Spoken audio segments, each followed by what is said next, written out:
വലപ്പാട് ഗ്രാമപഞ്ചായത്തിൽ കുടിവെള്ളക്ഷാമം പരിഹരിക്കുന്നതിനായി MP സുരേഷ് ഗോപി അനുവദിച്ച കുടിവെള്ള ടാങ്കർ സ്വീകരിക്കാത്ത പഞ്ചായത്ത് ഭരണസമിതിയുടെ തീരുമാനത്തിനെതിരെ BJP അംഗങ്ങൾ പ്രതിഷേധവുമായി രംഗത്ത്.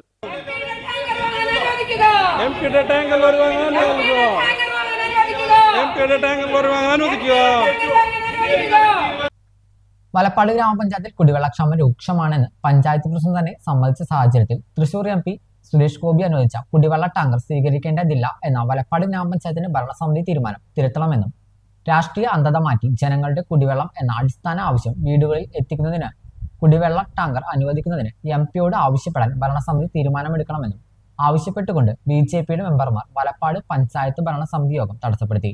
പ്ലക്കാർഡുകൾ ഉയർത്തിക്കൊണ്ട് മെമ്പർമാർ മുദ്രാവാക്യം വിളികളുമായി ഭരണസമിതി യോഗത്തിൽ പ്രതിഷേധിച്ചു. BJP പാർലമെന്ററി പാർട്ടി നേതാവ് PV ആനന്ദൻ, ശേവകാരി standing committee chairperson Rashmi Shijo, മെമ്പർമാരായ ജിഷ സതീഷ്, ജിതിൻ റാം, ശോഭന ഷൺമുഖൻ എന്നിവരാണ് പ്രതിഷേധിച്ചത്.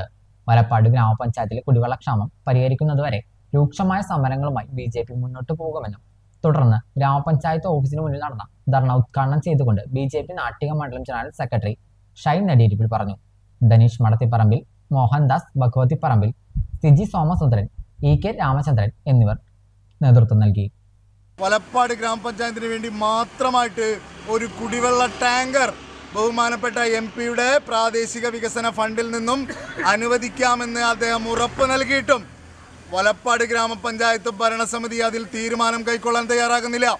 വലപ്പാട് ഗ്രാമപഞ്ചായത്തിലെ ഭരണസമിതി രാഷ്ട്രീയ അന്ധതയുടെ പേരിൽ BJP-കാരനായിട്ടുള്ള MP-യുടെ സുരേഷ് ഗോപിയുടെ ഫണ്ട് കൊണ്ട് ഇവിടുത്തെ നാട്ടിലെ സാധാരണക്കാരായിട്ടുള്ള ജനങ്ങൾക്ക് കുടിവെള്ളം ലഭിക്കുന്ന ഒരു സാഹചര്യമുണ്ടാകുമ്പോൾ ആ രാഷ്ട്രീയ അന്ധതയുടെ പേരിൽ കമ്മ്യൂണിസ്റ്റ് പാർട്ടിയും കോൺഗ്രസും ഒരുമിച്ച് നിന്നുകൊണ്ട് ആ MP-യുടെ സഹായം വേണ്ട എന്ന് പ്രഖ്യാപിക്കാൻ തയ്യാറായിട്ടുള്ള ഒരു സാഹചര്യത്തിലാണ് ഭാരതീയ ജനതാ പാർട്ടിയുടെ പ്രവർത്തകർ ഇന്ന് BJP-യുടെ മെമ്പർമാർ ഈ പ്രതിഷേധവുമായിട്ട് രംഗത്ത് വന്നിട്ടുള്ളത്.